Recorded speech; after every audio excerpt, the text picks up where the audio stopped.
Tenemos en línea al compañero Martín Ayerbe. ¿Cómo estás, Martín? Buenas tardes, Mariano, y a todo el equipo. No los puedo ver desde aquí, pero un saludo porque los estoy escuchando. Bueno, Martín, estamos en un programa especial sobre la crisis en Venezuela. Hace un ratito tuvimos a un habitante que actualmente está en Venezuela, y hoy queremos escuchar algunas voces y algunas voces también que tengan que ver con lo que diferentes puntos de vista o pensamientos sobre qué es lo que consideran que está pasando en Venezuela, cómo ves la realidad de la política internacional, hacia dónde crees que se viene este nuevo paradigma internacional, donde parece ser que la política internacional vale para algunos países y para otros no. Bueno, en principio el golpe de Estado de Venezuela es la expresión del relanzamiento de la doctrina Monroe, que es América para los norteamericanos, no América para los americanos. Eso está mal explicado. Bien leída, la doctrina Monroe es América para los norteamericanos. Y su corolario Roosevelt, que es el del Big Stick, el gran garrote, que es la imposición imperial por la intervención directa. Ya secuestrado a Maduro, el mensaje quedó claro. Es la política de buena vecindad, también doctrina norteamericana, y en este caso ejecutada por Trump, radica en que el gobierno venezolano ceda la explotación a las compañías norteamericanas con el fin de recuperar la producción petrolera caída en la última década y garantizar el flujo a las refinerías de crudo extra pesado de Citgo, que es la empresa que en algún momento, una empresa norteamericana que en algún momento PDVSA, la política petrolera venezolana, nacionaliza para el refino de ese extra pesado que requiere de otro tipo de disponibilidad en las refinerías para un crudo que es pesado, con mucho azufre, ácido, a diferencia del West Texas Intermediate, el Brent del Mar del Norte o el Arabian Light de Arabia Saudita, que es el petróleo que los norteamericanos consumen, que da mucha nafta, es un petróleo dulce y bajo en azufre que da mucha nafta, a diferencia del venezolano que da hidrocarburos más pesados, como el diésel, el fuel oil y el búnker.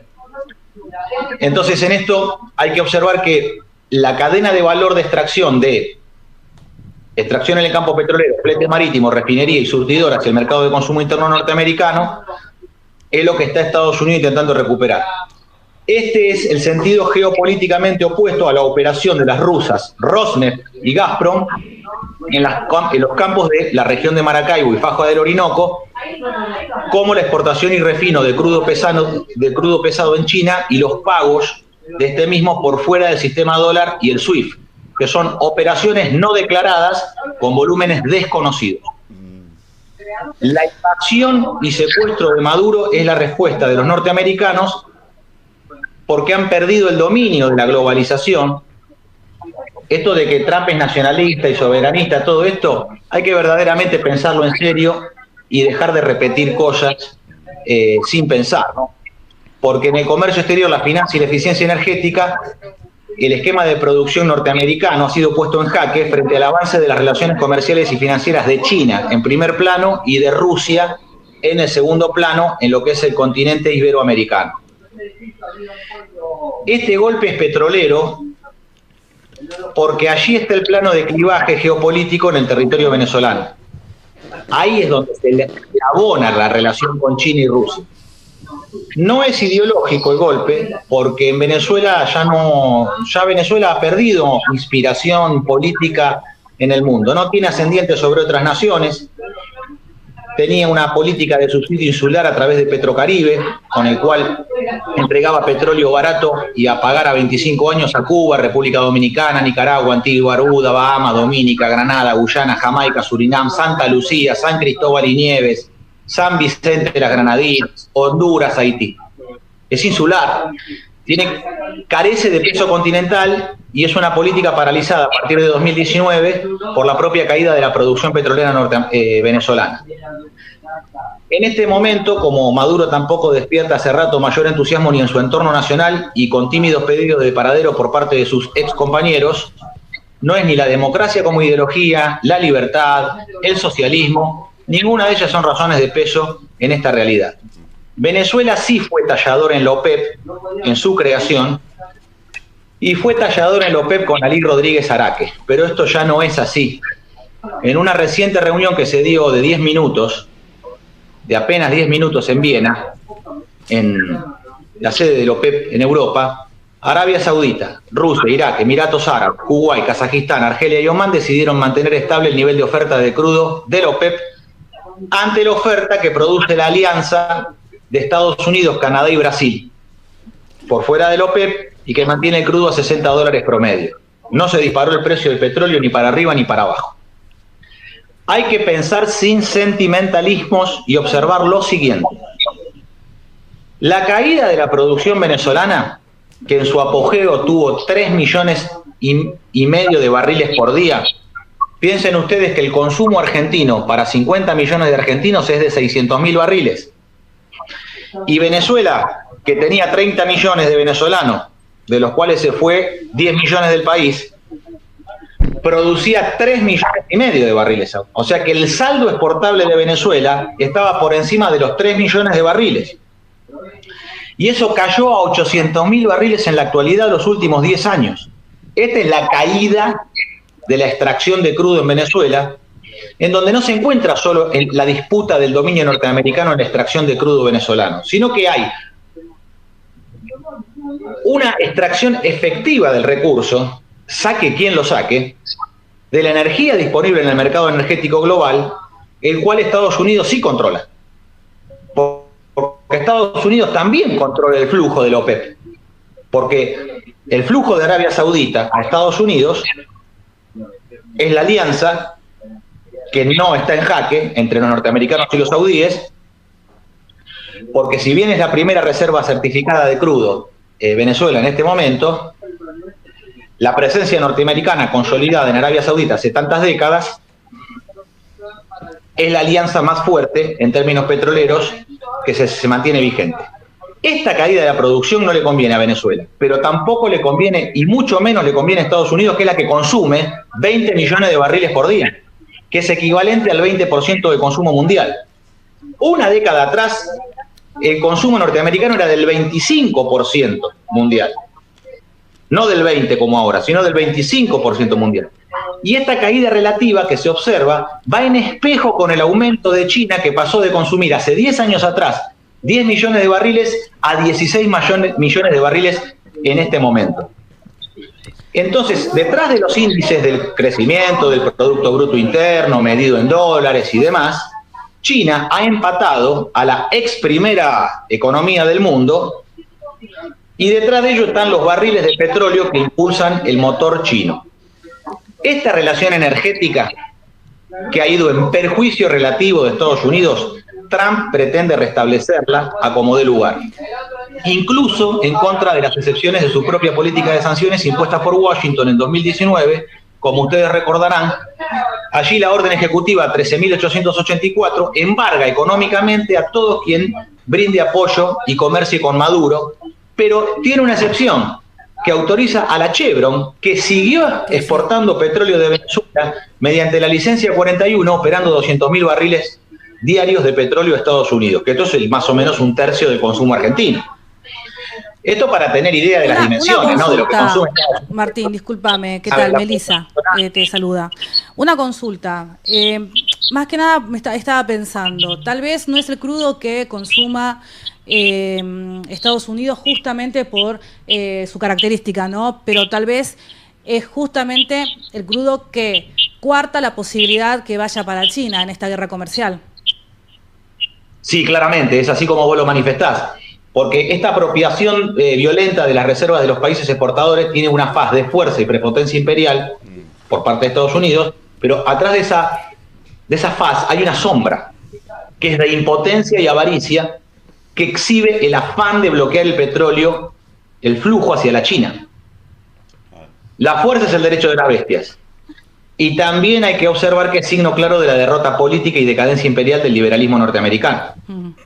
Se puede observar que hay un patrón de conducta en la política exterior actual de amenazar, sancionar, secuestrar, asesinar, bombardear a las naciones exportadoras de petróleo, como ya ocurrió con Irán, con Nigeria recientemente, Sí. Dinamarca, con aquellos anuncios de que Dinamarca, bajo la doctrina Monroe, ¿no?, de América para los americanos, dice, bueno, Dinamarca también es América, así que debería estar bajo nuestra influjo y conducción. Las amenazas a Colombia y a México, además de Venezuela, porque no nos olvidemos algo. En el Caribe hay 3 grandes naciones: México, Colombia y Venezuela, que en realidad podríamos decir que son 2. Existe la Gran Colombia, Sí, la Gran Colombia. que sería Colombia, Venezuela y Panamá. Existe México, que es México más Nicaragua, Honduras, El Salvador,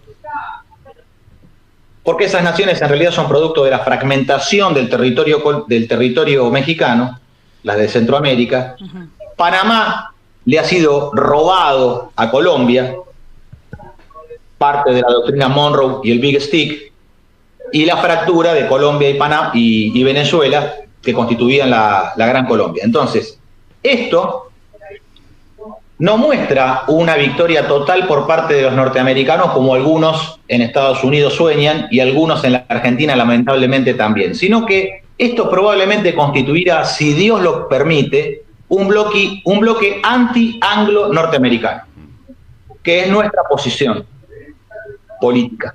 Bien. Ahora, es un error intentar comprender utilizando los conceptos norteamericanos creados para destajarnos de la cultura, nuestra tradición, nuestros orígenes y nuestros fines. Porque la geopolítica hemisférica es una idea yanqui, es heredera de la doctrina Monroe, que se despliega en la guerra hispano-estadounidense, mediante el atentado de falsa bandera con la explosión del acorazado Maine, el 15 de febrero de 1898, que se constituye como casus belli de esta invasión y conquista, donde Estados Unidos ocupa Cuba, Puerto Rico, Guam y Filipinas, lo cual constituían parte del Reino de España, en aquello que supieron decir los españoles a Isabel la Católica, aquel imperio, aquel reino donde nunca se pone el sol.